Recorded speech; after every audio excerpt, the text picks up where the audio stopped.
So, welcome back, FFS. It's been a while. I am here with Professor Pervert. And Hello. you've got to know, as soon as I heard that, I was like, we need to do some things together. Absolutely. Uh-huh. Yes. I will qualify fake professor, real pervert. But lifelong sex nerd. Right on. Yeah. And I love that. That's perfect. I can be the professor, she's the pervert. Yeah. And together, we're going to do the We're going to do things. some really cool stuff in the world. Excited. So what are we talking about today? Polyvagal trauma response? I was thinking polyvagal informed polyamory could be a cool doorway, but nerding out on polyvagal theory and then talking about its applications to polyamory. Mm-hmm. Yeah. So I think let's start with the second grade basics. So What are we talking about as far as the vagus nerve itself? Totally. Talking about our nervous systems having there's our ventral vagal, safe and social, regulated, resourced nervous system, which is kind of, you can imagine it at the top of a ladder, right? And it's important to explain a term called neuroception, which basically is the ways that our nervous systems are constantly scanning our environments for cues of safety and danger. And they're looking inside, so what's happening in our bodies, as well as outside environmental factors, and then between, right, co-regulating with one another. And this includes reading each other's facial expressions and tone of voice and all of those things. And so when enough cues of danger kind of overwhelm the cues of safety in a given environment, we come down the polyvagal ladder into our sympathetic nervous system, which is our fight, flight zone.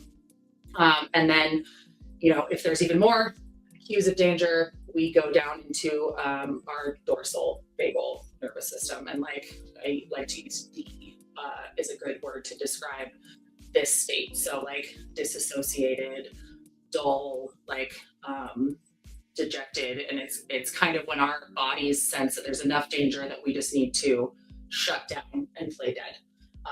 And there's really interesting physiological features of all of these states that I think really play into polyamory, but also just beyond. But is that second grade? That's probably more like fifth grade. I don't know. It's probably more like high school. Yeah. Yeah. I think of it as your ADT system plus your nest, right? Mm-hmm. It's looking around at your whole environment, what's coming at you, what's around you, as well as your boundaries and your surroundings, and then the nest inside, what's going on with your temperature, your health in that moment, your wellness. But also all of that keeps this history of all of your experiences in life. Yes. So something that is going to freak you out may not freak another person out because you've already had a bad experience you've been bitten by a scorpion, or you've had a tarantula land on your face, or whatever. Totally. And another person's it's a spider, dude, calm the fuck down. Right. And so it brings all of that, but it's kind of that it's your spidey sense. It's that everyone feels fine, but you're kind of uneasy because of something, and then you realize there's a face in the crowd and you've had that experience. Yeah, totally. Yeah. One of the most fascinating examples that I always use to talk about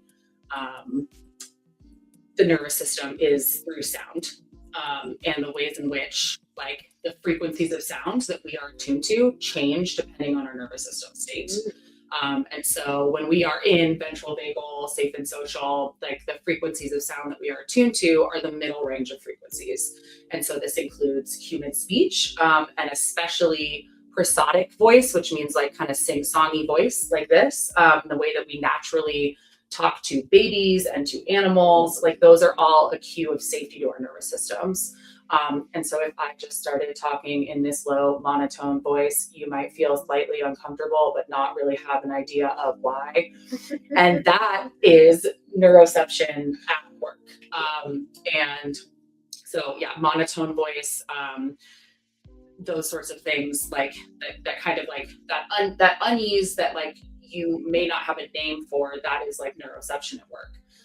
And so when we drop down into our sympathetic nervous system, the three cute little bones in our inner ear actually change shape and change the frequencies of sound that we are attuned to, which I find wild. I know. What? Yes. So suddenly we are hyper attuned to really high frequencies and really low frequencies. And so from an evolutionary perspective, right, when this was evolving, it's like, it would really behoove you to hear the scream of a mammal in a fellow tree dying, like, okay, that's danger. And then, or the low growl of a predator, I was thinking growl. or an avalanche, like, okay, that's dangerous. And so, but when we are in that state, when we're activated, when we're triggered, our ability to understand and discern human speech is compromised. Right. And if you've ever been in a fight and you're like, you're just not hearing me, that is literally because our physiology has changed, that like our ability to understand one another is compromised. And so I find this like super fascinating. And so you were talking about that, like our lived experience determines the sensitivity of this neuroception. Something, if you have a trauma history, if you are like chronically dysregulated, something as innocuous as like the low hum of an air conditioner can keep you dysregulated. And for me, my favorite example is like, it's a little bit off screen, but my industrial sewing machine right here has a motor that hums. And like when I'm sewing and I'm in the flow, I don't notice it. But if I like pause, that like, be like, why am I? And I'll just turn it off, and it's like, oh my God. Oh, interesting. Yeah, it's wild. So my neuroception is especially attuned to like low frequencies. Are like I'll be like, what's wrong with me? And it's like, a weed whacker outside, which is wild. Yeah. No, I can see that. 2 years ago, I had a huge flood in my crawl space in my house. And it was because the water table of the whole valley had come up so high that it came into my crawl space. It's awesome. So it took 8 weeks for them to get rid of all the water. And so I had 3 of those massive industrial fans under my crawl space. And the crawl space entrance is in my bedroom. Oh, God. And so that was the loudest part of the house. Yeah. And it was like, it was literally a vibration, right, and also this really loud hum. Mm-hmm. And I could actually tell when the water started going down and the pumps were not working as hard, because my heart rate came down. My sweat didn't smell as bad. Like, because I realized for like 6 weeks, I was so ripe and all, what is going on? I'm changing my soap and using Hibiclens and all this weird stuff. So I was like, my estrogen must be off. I don't know what's happening. Yep. And it was the friggin' fans that I was probably just like sympathetic the entire time at like a really rough level. But the pumps themselves lowered down how much volume they were pushing. And so their pitch went down a little bit. And it was like, oh my God, I think I'm starting to grow hair again. Like, because I felt like I was losing my mind. I bet. That's wild. It was super wild. And then I was like, oh, that doesn't smell anymore. That's what was happening. Yeah.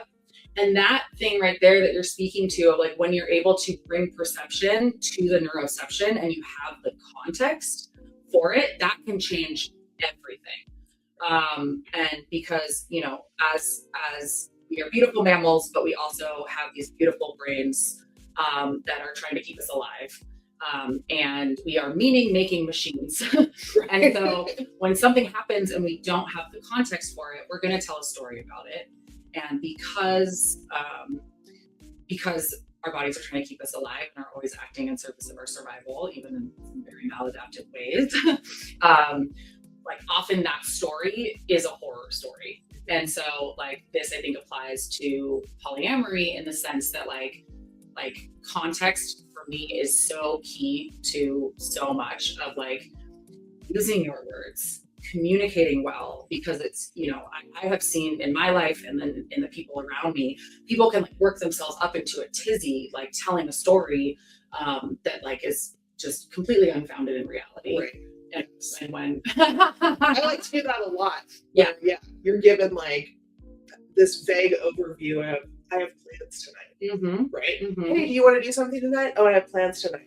And by the end of the night, I'm like, well, we're never going to see each other again. Yeah. And that was a complete rejection of my personal everything. And he never liked me to begin with. Yeah. And so I should just curl up in fetal position. Yep. And then the next day, it's like, oh, I was playing D&D with my brothers. What happened up here? He was on a date with the hottest person in the world. Yes. Like, she must be, way better than me. Absolutely. Yeah. He's never really, she's everything that I could never be anyways. And Yeah. so, he was just biding his time with me. And Yeah. I didn't even know I had feelings for this person. And Yeah. And then, we decided to do a standing D&D date on Tuesdays every week. And I'm like, oh my God, I just broke up with myself for no apparent reason. Mm-hmm. But yes. Yeah. Yes. Yeah. I'm quite quick. Should I move this to this side since Let me see. or just because I'm talking over this way? No, I think I got you on this one too. Okay, fantastic. Production interrupt. And can I be explicit on this podcast? Oh, please. Okay, do. fantastic. It's called for fuck's sake. So I know that this is not how everyone operates in their expression of non-monogamy. However, it is for me, when a partner or a connection of mine is seeing someone else, I feel far safer with more information. Yes. Literally, I'm like, tell me the flavor profiles of her pussy, because then I feel safer, because I feel included and I feel like I have the context, because otherwise my mind is running away from me. I love more detail, which also links to me being, an exhibitionist and a voyeur and all of those beautiful things. But I've actually found a lot of safety in polyamory from having more details of my connections, other connections. Yeah, I would agree. More is better. I don't know that I've gone that far, but I wouldn't be against it either. Yeah. So yeah, because otherwise my brain is way too. I'm not a creative person. And we're gonna go over some of your creative stuff because this is amazing. I'm not a creative person. I don't do arts and crafts. I'm terrible at that. My whole brain is just science. But I'm really super creative when it comes to making up stories that are not actually happening. Yeah. Because I have information.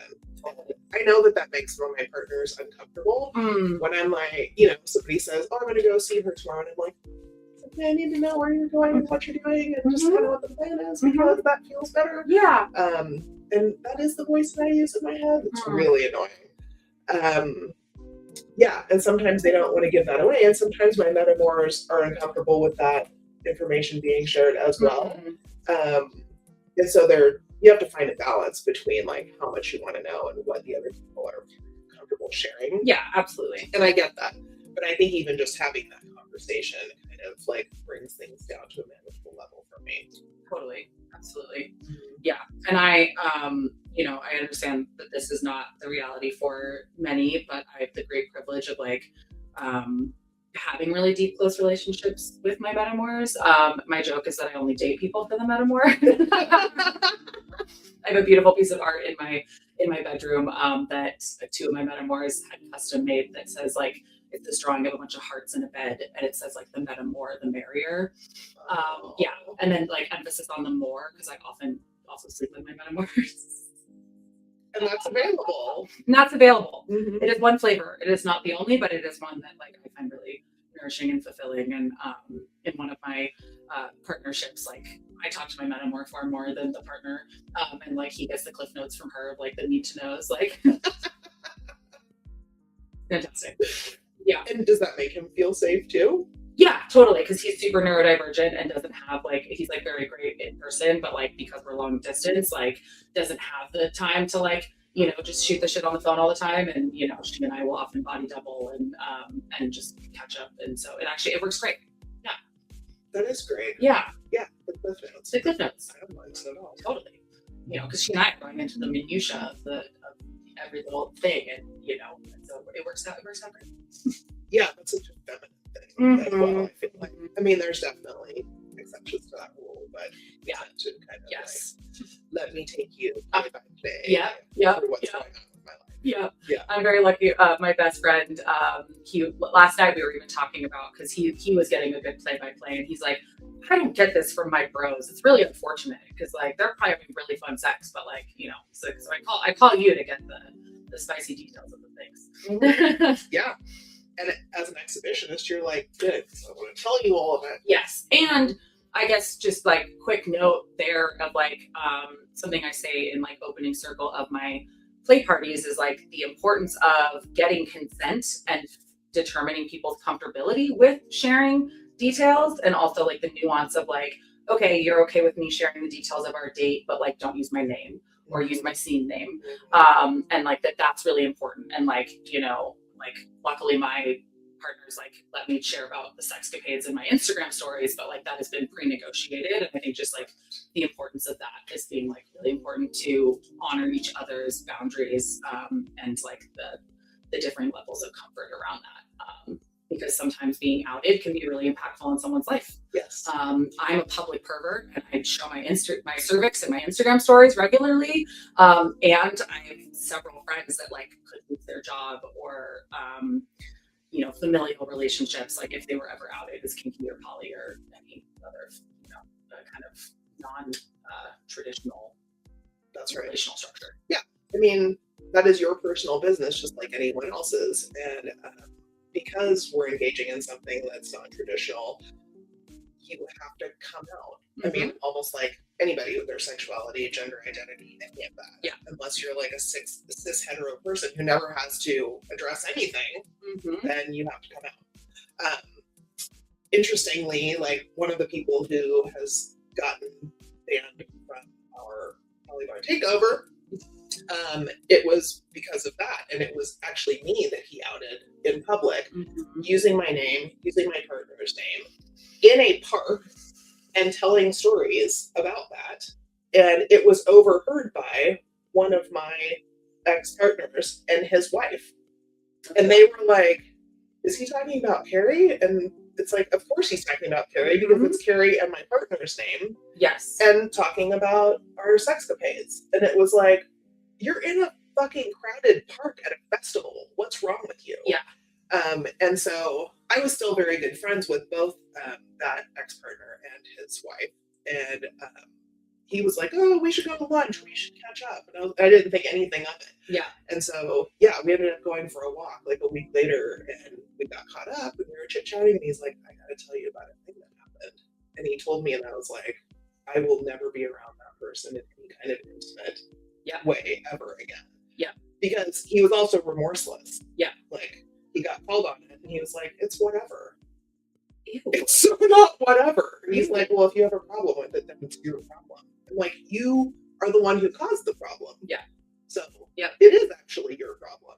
Yeah. That you've inflicted on me. Yes. Yes. So, and I remember that night of like, you know, you looked towards the door and there was a group of people walking in, and like the look on your face. Yeah.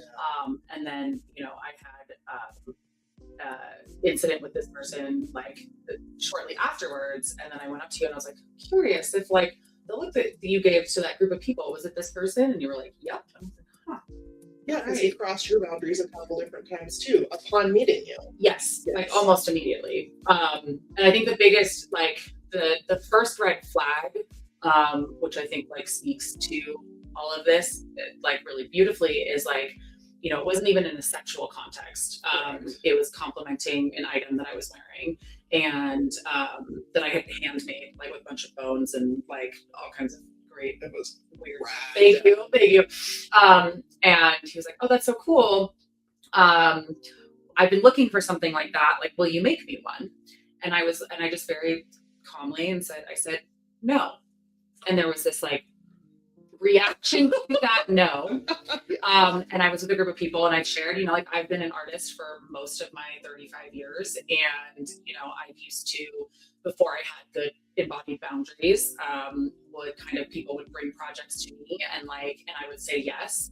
And that was a very quick way for me to be low key anxious about it for years, for it to sit gathering dust for years, and to either not happen or then to finally happen after, you know, and then me compromising the things that I actually wanted to be doing. before I had the kind of inner awareness, the deep boundary work that this, the ways that I get to live my life require. And so I was like, so it's so joyful these days to just feel really embodied in my like yes and no. And so like, how cool. And then like 10 minutes later, asked again. And so then you understand this is a reflection of the conversation that you and I just had. Yes. And then reached out via text message last week and asked a third time. Shut the fuck up. Yeah. And I responded like, hey, I believe I was pretty clear when we met that it was a no, and you asking again does not feel good. And then he had to say that one of his partners had reminded him that I had said no, and he was sorry. And I was like, oh. What? No. Also no. Yeah, I have since heard from people who weren't even involved in any of this that he takes great pride in finding your boundary and nudging it like a cow, like nudging that boundary like a cow with a fence. And anybody who knows cattle, that's why you always have to fix the fences, is because they find the fence and they just nudge it and nudge it and nudge it and nudge it and rub it and rub it and push on it and lean into it until it breaks.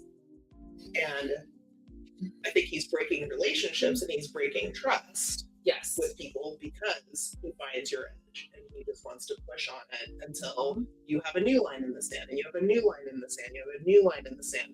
That does not feel good. No, that is not embodied, like self-aware, informed consent. Right. Yeah. And so then when we're going back to like the polyvagal thing, like you can go from being, that gathering was so much fun and like there were so many good connections being made and it felt really warm and people were just giggling and like having drinks and making connections and sharing phone numbers and all this stuff. And so that felt really good. And then there's people in our midst who are like dropping you down from your vagal to sympathetic, just like in your unedged. Yeah, totally. And you know who those people are. Yeah. You know who those people are, where you're having a good time and then all of a sudden you're just kind of like you got the shimmy shivers and it's not good. It's not good. And then like, and that's why I think it's important for like people that have the capacity to like, I'm like really grateful to be able to like actually call these people on this behavior, and that takes a lot of nervous system resilience to be able to do, for sure. And while my brain is thinking of it, I'd love to share a much different way of doing to kind of combat this thing, and that is open-ended bids. And so this is a way of practicing consent that basically makes saying yes more effort than a no. And my dear friend Rowan invited this to put this in the opening circles of my play parties, and it has been a really powerful tool, not just in play party world, but just in my life in general. So because we've been socialized to not say no, to not take no for an answer, all of these things. Right. So often even asking for consent as a yes or no question, there can be a nervous system response of a freeze state of or a fawn state of I have to say yes because that, and so in order to combat this and to interrupt this, you can use an open-ended bid. So an example of this, going up to someone and saying, hey, can I peg you? Versus, hey, if you would like to get pegged, come find me later. And so then making a yes more effort than a no. Okay. And so this can be used just in everyday life of hey, I'm moving this weekend, can you help me? Versus, hey, I'm moving this weekend. If you have capacity, will you reach out and let me know that you can give me a hand? Right. And so giving the nervous system that moment to pause for this person to consider that, and to be able to then opt in. Mm-hmm. And it's a really incredible tool, and something I'm really passionate about is what can we take from sex positive world and just bring out in all realms and the ways that it can yeah, absolutely. Hey, I haven't seen you in forever, would love to catch up. If you've got time for a lunch, give me some time so you're available. Yep. Yep. Cool, right? Yeah. Yeah. I do like that. Yeah. I don't know how my mom's gonna deal with it. I Oh don't think she is. gosh, yeah. Setting boundaries with family. It's Oh totally boy. different. Yeah, it's totally different. Yep, totally. Oh yeah, I do like that because you're right. There is that. I mean, from kids on up, you know, hey, can you give your grandma a hug? And you'll just see them like physically recoiling, right? Until they consider it, and they're probably way better than we are because they have fewer bad experiences. They have a lot in their lives, but there is still that like I don't know. It's not a yes or a no. Well, and what I've seen is that, like, you know, the children of my friends, like the consent education that I see happening in like the young ones now is like mind-blowingly beautiful. Oh, Like it's so amazing. But like the previous socialization, you would be forced to give your grandmother a hug. You should right? shove her right in there. You're gonna do this, right? And so that same like lived experience is informing like the way that we like give and receive consent now, like as adults. And so the importance of like building in these like safeguards and like extra checking. And then, you know, I think also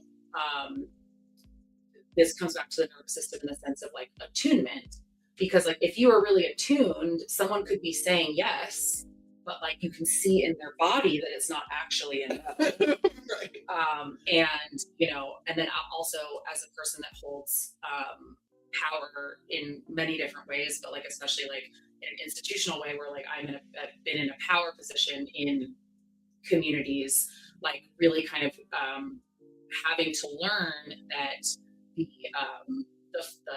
power dynamics involved in me making a request, that I need to be extra in integrity and extra attuned and building in extra room for a no, because people feel more obligated to say yes to me. And that was a big wake-up call for like looking at the way that I was like, you know, asking for things. And so I always like to say, like, I welcome no as an answer to this question. And like my friend Misha Byard talks beautifully about like rolling the red carpet out for no. You know, like, and I've had many friends reflect to me as like being a safe person to say no to, because I celebrate it. And when someone says no to me, I can trust their yes more. And that is just been the kind of game changer for that is something that I never even considered honestly until I got into the world.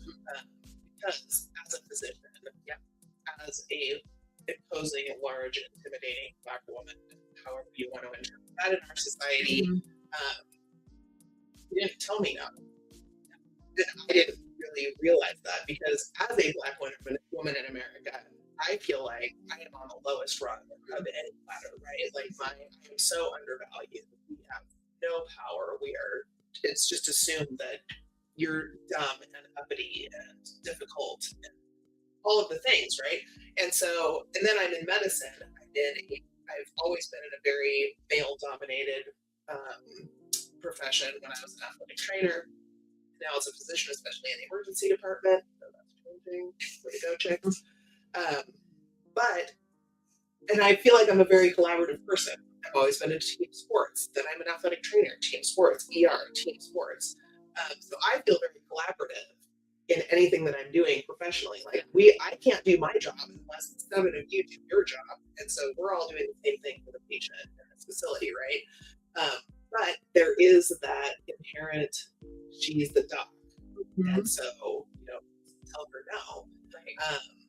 And so that's such a weird thing for me. Like it just does not, that juxtaposition makes no sense to me. But then I think also in my relationships now, I'm dating so many people who are so much younger than me. And so there's still this weird hierarchy that's kind of implied where it's like, no, we're partners. This is totally on the level.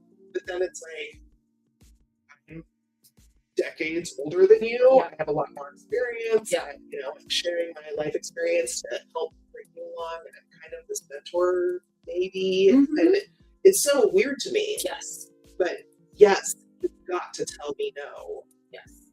Because that's the only way trust is built. That's the only way we both feel safe about this. I don't want to feel like I trample all over you either. Absolutely. And I think this is where like bringing in context, and like I've always encourage people to like, there are always power dynamics in any relationship. You cannot avoid them, but like naming them and bringing context to them and being like, there's like socioeconomic power, there's like, like the age power dynamic, there's experience, there's like, the impact of different marginalizations, the intersections of those, and like relational power, and like even like, how long you've been in a given community, like, like and the Right Use of Power Institute has like a really beautiful like kind of breakdown of like all of the different kinds of power, like institutionalized, like relational, like all of these things, and then how they intersect with each other. And I think it's a really great just like conversation to have in connection, is to like kind of just name the different things, right? Like of like, I've been doing this for longer. Like for me, it's like I've been doing this for longer than you. But I'm younger than you have more money than me, but like I hold a lot of like relational community power, like, just naming those, like, and kind of having that context, like kind of creates a better container to be able to build that trust together and to like start to interrupt those kind of just like knee-jerk opt-ins to things. Yeah. Which is so funny because like in monogamous relationships, you're never going to do that. Yeah. Like unless you end up with a life coach or a therapist or something who's really into that realm.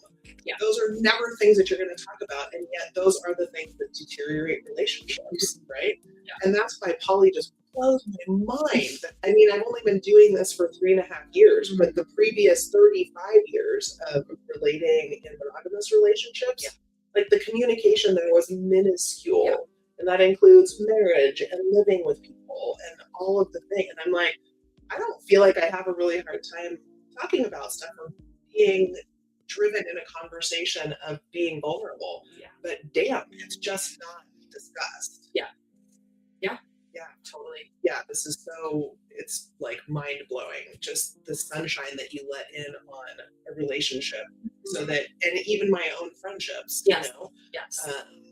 To shed some light on what's going on and really talk about authentic relating. Yeah.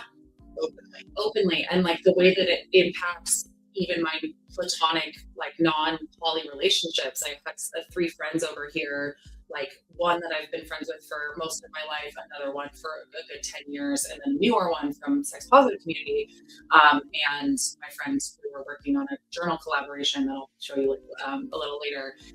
And, she said like, hey, I know that you talked about wanting to like, body double and work on this together, but like tomorrow, that would mean me driving like 2 hours round trip. And like, I really want to just be home. And I was like, oh my God. Yes. Thank you so much for naming your needs. I thought you were going to be in Turkey anyway. Like, absolutely. Thank you for advocating for what you need. And she said, like, thank you for teaching me that it's safe to do that with you. And then the lifelong friend chimed in, like, yes, like as a chronic people pleaser, it's been so impactful the way that you have celebrated my no. Yes. And then even the friend from sex positive community was like, yes, the way that you have done that has been deeply impactful for me. And I was like, whoa, because I just do that. Like that feels as easy as breathing to me because I've been, I've had to do that very intentionally for, several years now. And like kind of that thing I'm talking about of like what can we bring from this world that is just like really powerful and uplifting in all realms of life. Well, it's a new neural pathway, right? Like you grow up, especially as a girl, and you're supposed to be pleasing everybody. You're supposed to make things easier for everyone. You're supposed to smooth things out for everyone. And you just carry that through forever unless you start getting friction or it's not serving you, and especially in the poly community, you can't do that. Like you won't survive. You'll just shoot up and spit out because humans are humans. Yeah.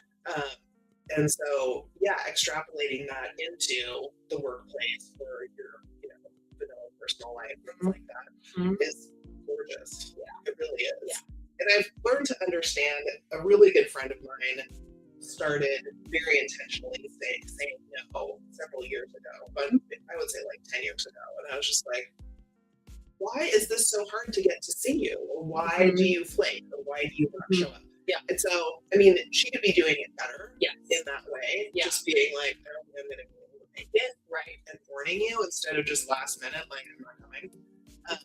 But I really see the value in her protecting herself. Mhm. And then I know when she does show up, she is on, right? It Right. is on. Trust her, yes. Yes, exactly. Yeah. She's already thought it out 14 times. She is 100% committed to this thing, whatever it is. Yeah. And so, yeah, she's got some work to do around that. But I feel like I don't say no and I don't conserve my energy because I have FOMO horribly because I'm an extrovert. And I just want to always be in the mix. Yeah. I don't protect my own energy and my own self, and I put myself in situations where I don't necessarily need to be. It'd be better to be on the couch or having coffee with a friend. Yeah.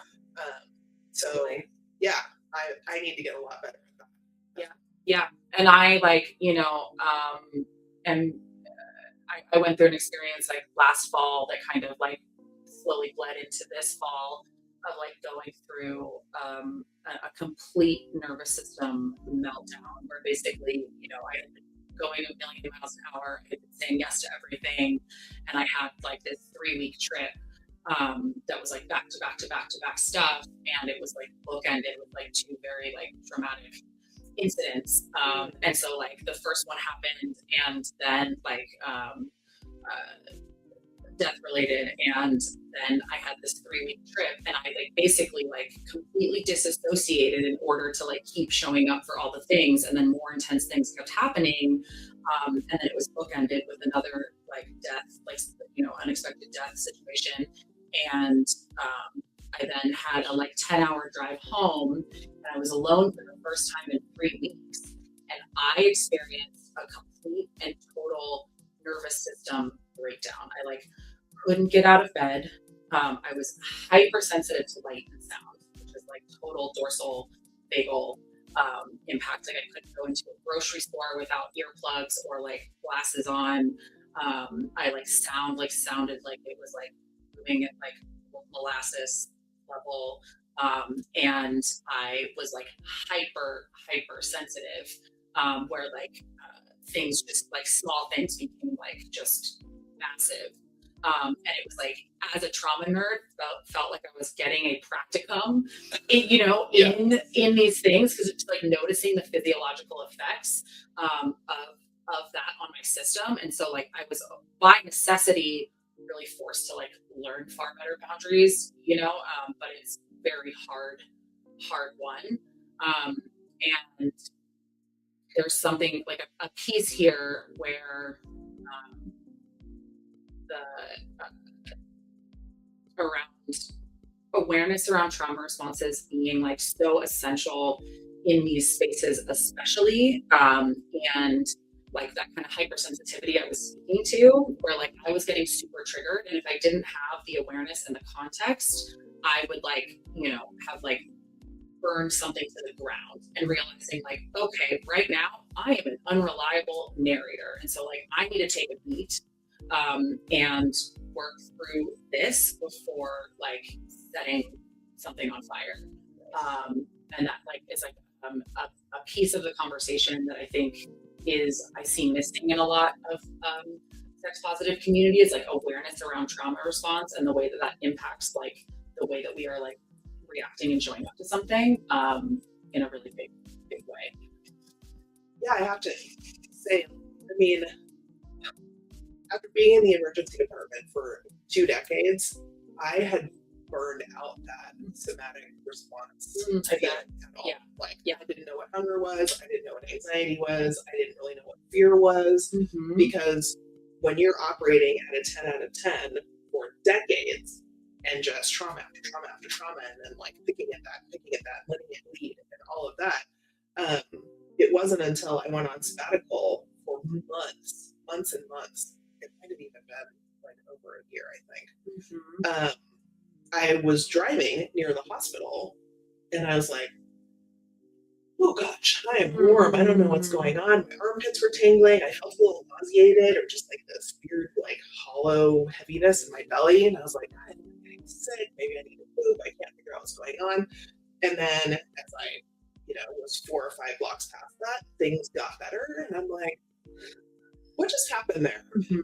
So I tested it again, same thing. Mm. And I was like, oh my God, I think it's anxiety. People walk around like this? Like, how is that even? How do you deal with that? Because I was like almost inert. I was just driving. I'm like, I have to keep driving because I know there's something that's happening right here that I need to get myself out of. Yeah. But I can see how people just stand still, drop in the fetal position because they cannot handle anything at that point. Yeah. Morsel bagel. Totally. And so, yeah, I was actually kind of excited. And I went to my therapist and I was like, I have a story to tell you about anxiety. And she was like, you're not anxious. And I was like, I felt it though. It was amazing. And I told her, and she's like, I think your cortisol's coming down, your stress response is coming down. So that instead of just being a buried needle all the time, there's a little bit of wiggle room so you can actually feel that, oh, I wasn't stressed out and now I am. Yes. Right? Yeah, totally. And well, like, you know, like that kind of disassociation from your internal landscape also means that like your ability to discern your embodied yes and no was also compromised, you know, and I think this is an important skill to learn. Like, you know, Dr. Hazel Grace, who's like a close friend and just like brilliant human, has this amazing embodied consent flow that you do at like the beginning of a play party, where you basically like sit across from somebody and you'll like, you know, someone will ask a request of you and you like take a pause and you like go internal and kind of like notice what's happening in your body, of like there's a leaning forward or there's like an opening or there's like a retraction and a protection, and then like naming that to the other person and kind of going back and forth. And there's like a series of exercises, you know, where like someone makes a request of you and you say no, and you like practice saying no, but you notice in your body if it is something that you actually want to say yes to, and the difference between that of like saying no to something you really wanted to say yes to and what that feels like in your body. And like, you know, the value of like always emphasizing the pause, the moment to check in with yourself and to start to like name what's happening physiologically and what those feelings mean for you. Because like excitement can like show up like this, like for me, but like excitement might manifest differently in your body. And so really starting to dialogue with like learning the internal cues and what they mean for you. And it's like really powerful work that I think serves beyond that as well. Yeah, absolutely. I mean, if you just think about going through your day, we're so busy and it's so hectic and it's so like with our phones, everything's immediate. I mean, as soon as you see the spinning wheel, it's like this despair, you know, it's like in 1.5 seconds, there's just this despair that happens because it isn't right away. Yes. And so I don't think we take a pause for anything because a pause is bad. A pause is abysmal. A pause is rejection. A pause is, you know, and so we just aren't listening to ourselves. We're not listening to ourselves, and I think that the system, the like white supremacist capitalist patriarchy that I like to call the throuple of doom, has a vested interest in us being disassociated. Because if we were paying attention, our bodies would be screaming and like, oh fuck this, right? So I think it is by design that we are disassociated from ourselves, and yeah. Well, yeah, I mean, the last 11 months it's been nothing but information innovation. Yes. And so you can't even tell what the worst was because it's all so bad. It's all so bad. And it's just happening, you know, at lightning speed.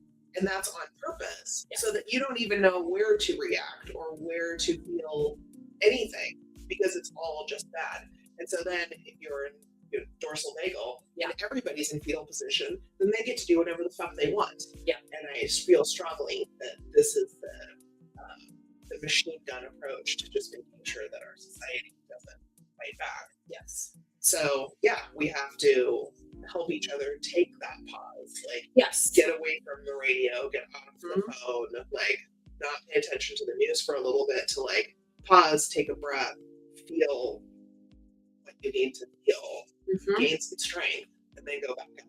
Totally. Yeah. And this is like, you know, building the nervous system resilience. Dr. Dev Dana talks about like the stress to stretch continuum, right? Like we want to be like stretching ourselelves, but like not getting into that stress place where we shut down, and like, just noticing in my own self, like this kind of past like year and a half of just like intensity where like I have had no extra capacity because I've been in complete survival mode, like that, like, and to feel like the deep work that I've been doing, to feel things, to like be in my body, to like take care of my nervous system, be mindful of light and sound, and of like having boundaries around like when and where I'm consuming certain things, like kind of building that resilience in my nervous system, where I'm like actually now feeling resourced of like, okay, I do have some extra capacity, how can I plug in? But like there was absolutely no way a couple months ago that like I was without a car, I was without health insurance, I was without access to my care providers and my medication and all of these things, and it was just like but I could feel the shame story of like I'm not doing more, but because I was like there's no possible way that I can show up like until I can come back to some even like semblance of baseline, and so I'm really glad I had that attunement with myself to be able to come back to a place of being resourced.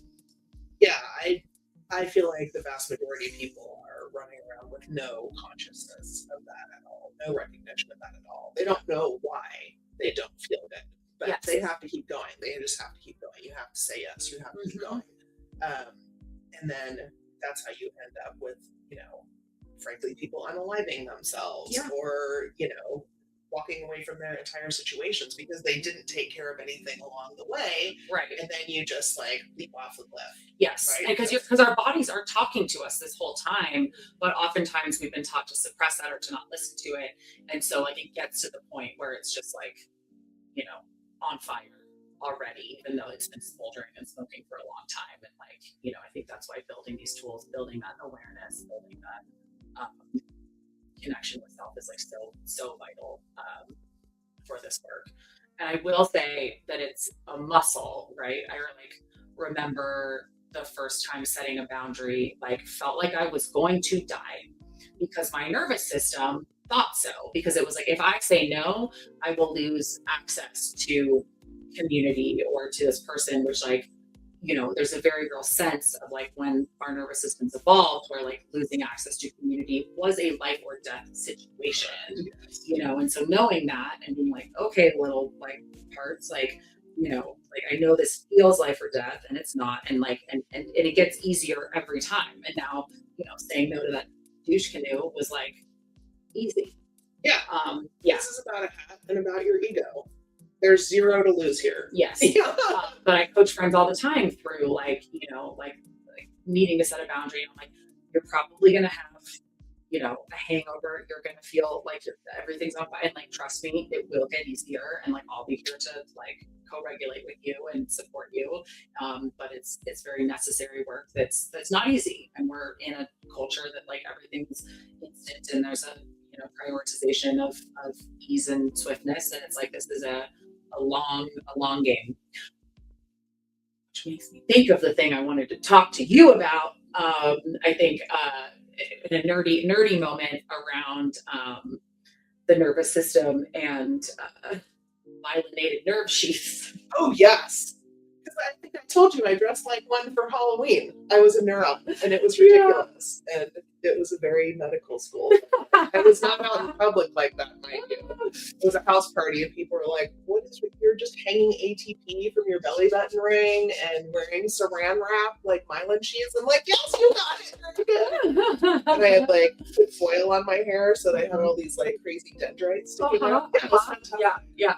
So, will you tell us what myelination is, and like, and then I'll tell you how it relates to the nervous system and what we're talking about. Sure. So everybody knows what neurons are, right? Like different sized cells and they connect, and it's basically the electrical impulse highway from your brain or anywhere else to control. And so your brain tells your finger to point, but all along there's all these nerves. It's not just one nerve, it's millions of nerves down to this finger that make it go.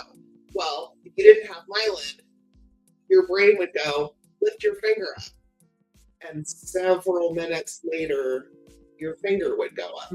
So myelination is this fatty sheath that kind of looks like saran wrap, around the long tails of these things, and it just makes everything go super fast. Yeah. So instead of all these little receptors having to fire over seconds and seconds and seconds, it's just like shroom. So it's a super speed train, so that when you think it happens. Yes. So myelination, is like the fatty coating that is speedy, right? So our ventral vagal pathway is myelinated versus the dorsal vagal pathway is either less or not. Less. Yes, less. And so from a nervous system perspective, when we are in that shutdown, that just like total disassociation stuff, it can, because of like the nerve being less myelinated, it can take a long time to get out of that state. Which, like, oftentimes, if you don't have that context and you're like in that like down, depressed, like, and you're like kind of like, why is this taking so long? That can keep you stuck down there. Yes. And in order to come back up the polyvagal ladder, we have to pass back through sympathetic in order to get to ventral. And so what can happen is if you're in that place and you like basically start to come out of it, suddenly there's like fight flight energy that can feel like, if you don't have the context for that's what's happening, that like anxiety or that like can like then shoot you right back down to the bottom.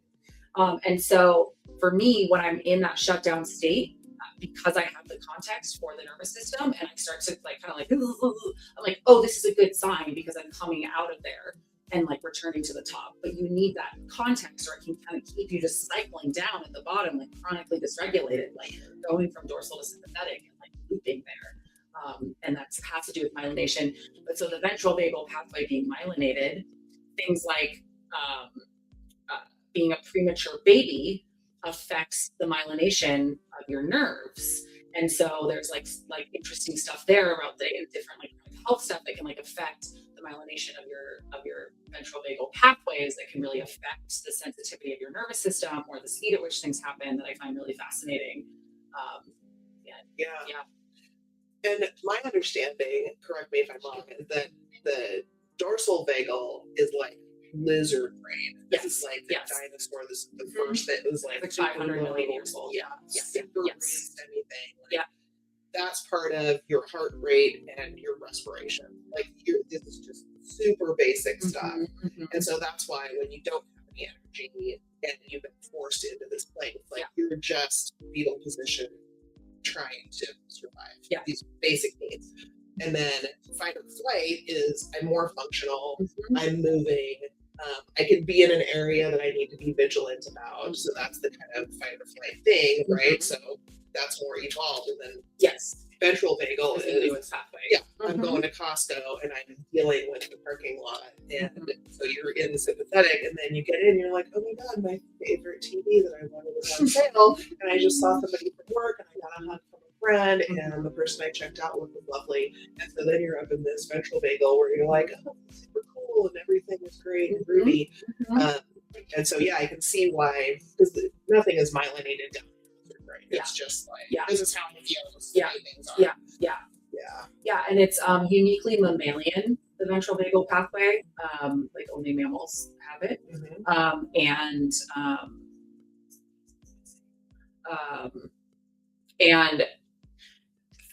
on the physiological level, like our blood flow when we're in ventral vagal is like concentrated around our abdomen to be digesting food, it's connected to the cervix, like all of these things. And but when we come into sympathetic, like our blood starts pumping to our arms and our legs to get us ready to like run away or to fight.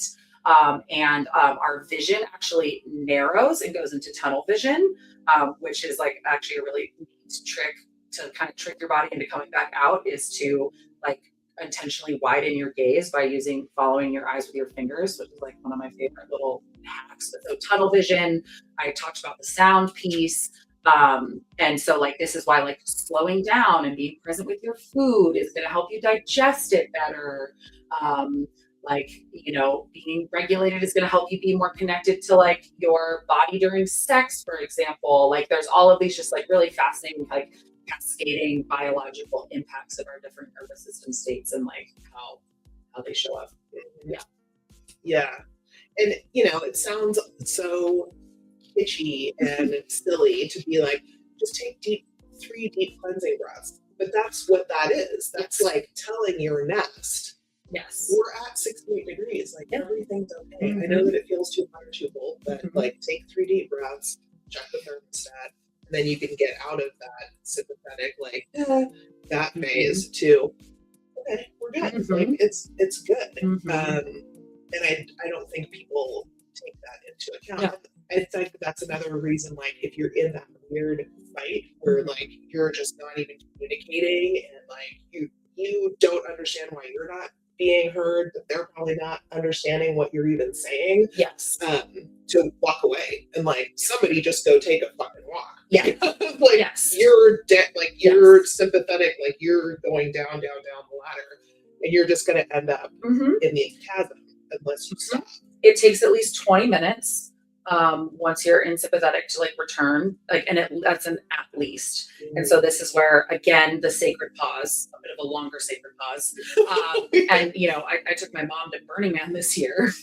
And, you know, I've been nerding out on the nervous system for as long as I've been studying it, like with her. And basically we came up with a safe word when we realized that we were dysregulated and where we had a safe word. And that meant we had to set a 20-minute timer, and we couldn't even try to process until that timer was up. But if we came back after that 20 minutes and we were still both dysregulated, we had to like separate. And that was a really powerful tool. And Dr. Hazel Grace has this incredible repair process that follows the acronym REPAIR. And the first R is to resource, because this is vital in relating with one another, because we cannot like show up for meaningful repair, or it's going to be a Herculean effort to show up for meaningful repair if we're dysregulated. And something as simple as a few deep breaths is deeply impactful. And like even, you know, speaking earlier about the fans in your basement, like when you were talking about like the relief you got, I noticed I took a deeper breath because I was still regulating with you. Like if I had fans going the whole time. Yes. Because the vagus nerve is connected to I think 5 of our cranial nerves, like especially the ones around our eyes and our mouth. And so like when we're co-regulating with each other, I am like hyper attuned to those like little micro movements like in your eyes and like all of that. And so this one, turning your head, I don't know if you've noticed, like especially like dogs will do this. Yes. And so they think from an evolutionary perspective, because this is a cue of safety to the nervous system, that I feel safe enough with you to expose my neck to you. And so even in like a conversation like with a partner, and I do a lot of harm reduction work as well, and like how to do like peer support for people, and like I will teach this in my trainings of like to show someone that you're listening and you're with them. Something as simple as a little head tilt can be really meaningful, and like to imbue a sense of safety, and to make sure that like you're, you know, like crinkling your eyes, or, you know, if you're someone that's neurodivergent that might not have that same access to facial expression or being able to read, like to even just name that, to know that about yourself, and to name that of like, I want you to know that I'm here and listening to you, and that like my face might not be saying that same thing. Right. Yeah. That actually happens. One of my really good friends, her dad was a physician, and I had the chance to meet him several times not at work, like at birthday parties for little kids and stuff like that. It's like, and I was all, oh, he might like me. Like he literally just had, you know, the flat out fantasies, and so it just whatever was going on inside, his face completely belied that, because he just had like monotone resting face. Like it wasn't resting bitch face. It was nothing. There was nothing there. And so that was super interesting to me. And that's all she had to say. And I was like, oh, okay. You had the context. Yeah. You had the context. Yes. And you were making meaning of that. And then once you had the context, it was really alleviating of that. Yeah. Because then I could go back and think of the conversations that I'd had with him. Yes. And like nothing he said made me feel like he didn't like me, but he clearly doesn't like me.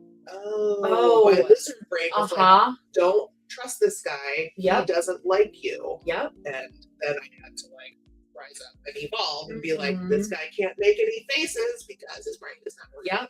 Yep. Yeah. It's wild. It's wild. I know, because it is that thing. Like, you have those moments where people smile and their eyes don't do anything, and it really is disturbing and kind of makes you take a back seat. Yep. And so, yeah, if somebody's neurodivergent, and hopefully they've been coached on just telling people that, yes, I'm not going to be giving you what you need in the face. Yep. Well, and telling people that, as well as like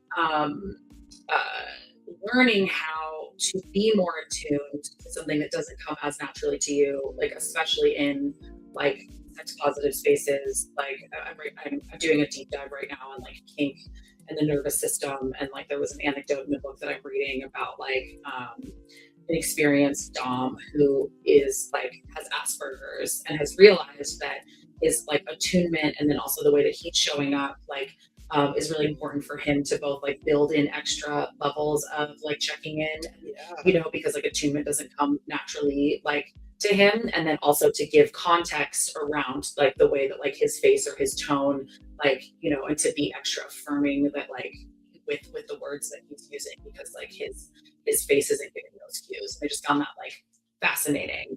You have to do a lot of extra verbalizing. Yes. That if everything was like neurotypical, you wouldn't necessarily have to do that because your lizard brain is like picking up on everything, and it's like, okay, yeah, that jives with the face, jives with the words and the actions. And so if those things are not working together, it definitely gives you that like something's off. Yeah. And this is making me think of the importance of being able to name and advocate for your trauma responses and how they show up in like, especially like, you know, in kink or in sex, like of like, hey, you know, like if I go nonverbal, right, that can mean a couple things. I'm either like in a full trauma response or like I'm in super subspace, and this is how to tell the difference between those things, right? And like, or how different things show up in your body with your partner so that they can like be tuned in, and also to like be a good partner to ask that question of, hey, what are your trauma responses and how do they show up for you, and how do I take extra care? And that's like an incredibly powerful tool, I think, and that is a piece missing, you know, in a lot of these, like, not in a lot. There's a lot of people doing this really well, but it's kind of like a more advanced move that I think would behoove a lot more people to utilize. But I feel like the vast majority of the population don't even know. No, there's not even a curiosity about that. Right. Like you're not even asking yourself to be insightful. We're so busy and crazy right now that you're just trying to do the business. Yes.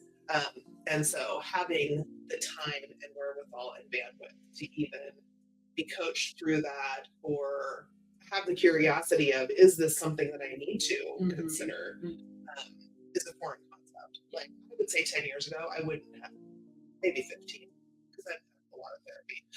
But I don't think I would have even asked that question, you know, because we are just trying to do the business.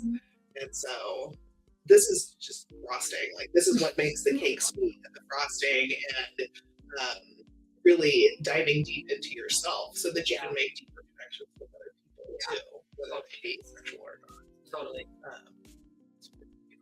It's so beautiful. I was nerding out with a friend about BDSM the other day, and there was like a nuance that they brought up that I was like, oh my God, that's so juicy.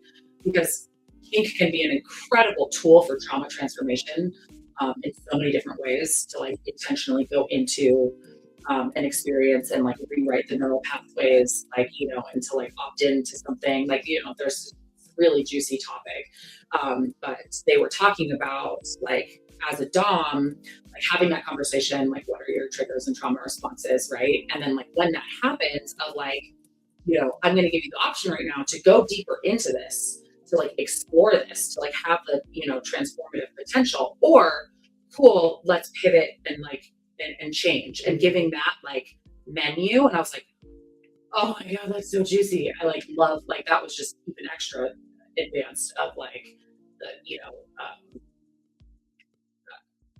the menu. I mean, as somebody who's not into that, I don't even know how I would answer that. I mean, I would really have to give it weeks of thought, honestly, because trauma is that deep. It holds that much weight. Yeah. And so I think if somebody asked me that, like even you saying that right now, I'm like, I have no idea like my initial reaction is, oh my God, take a right. Like let's not even go near that. But I mean, if that's why you're there, then maybe you are testing that growth edge and trying to see what kind of healing can come out. Yeah, totally. And the example I'll use to illustrate this is like I had a very intense interrogation years ago that was like incredibly traumatizing, and like I couldn't even like look at a cop on TV without having like a panic attack for like a year. But then have like done many years of like deep work in like therapy in like different ways, and I'm like at that point now where I feel like I am resourced enough where like I'm gonna plan a kinky interrogation scene. And that feels like a really like something that I'm like resourced and excited and like to kind of do a further alchemy of this experience of like, okay, cool. Like, and I've got luckily multiple friends that I've told this to that are like, oh, I've studied interrogation techniques. Like, oh, let me help. Like I have the perfect cold room with a metal chair we can use. Like, like oh my God, excitement. Yes. Oh, totally. 1000%. Yes. Multiple. I'm like, this could be like a group interrogation. I was going to say, they're not going to let you into the room and bring you like shitty black coffee and someone else. I can't wait. That's going to be big. I'll probably film it and put it on the internet. So I was going to say, exhibitionist here. Yeah. Blast. We're gonna have so much more fun. Yes. Yes. Okay. We're gonna wrap this up for now, but I'm also going to get the camera and see what's going on with Allie's house because I'm surrounded by amazingly creative stuff and I want you guys to see it.